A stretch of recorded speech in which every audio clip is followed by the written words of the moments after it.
Does anyone remember what that positive affirmation was? My name is Tennille Mell, and I work for Pioneer Elementary in Noble. We respect ourselves and others. We respect ourselves and others. I am the 4th and 5th grade counselor. I actually started off on a completely different path, and I felt that this is what I needed to do with my life. It was able to marry psychology and counseling and all those things with a love for education. I learn from my mistakes. It's important for them to speak over themselves and say positive things. They're so quick to go, I'm not good enough, I'm not smart enough. If you start saying those positive things about yourself, those will be the things that they'll go to in those hard times, not those negative thoughts. Her role has always been very important, and it has recently, in the last few years, become vitally important. Her being able to address the needs of the students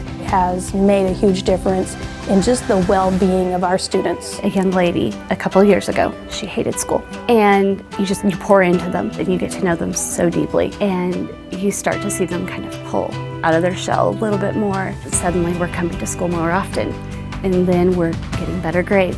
After COVID, she was the first person who ran up to me and gave me the biggest hug. And she was like, I'm so glad we are back at school because I get to be here with you again.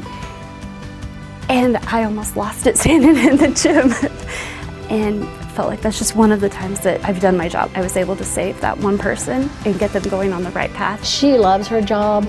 She loves the kids on every aspect, from getting clothes donated and shoes and coats and Thanksgiving meals, and she just goes above and beyond for our school and her students. Last year, several of the teachers right before Thanksgiving break were like, oh, those 12 days between Thanksgiving and Christmas are gonna be long. The kids are not being polite to each other. So I came up with the idea, 12 days of kindness, and each day we have a different kind challenge for people to do, from smiling at different people or holding the door for someone. It wasn't a one class against the other class, it was our school against the world. You know, what can we do as individuals and see how that grows as a community school. Each student who completed it got to make a paper ring, and they started making these chains outside their doors. It just grew and grew and grew. Those chains just covered our halls, and it was amazing. Girl, this is awesome. Good for you. If they try their hardest,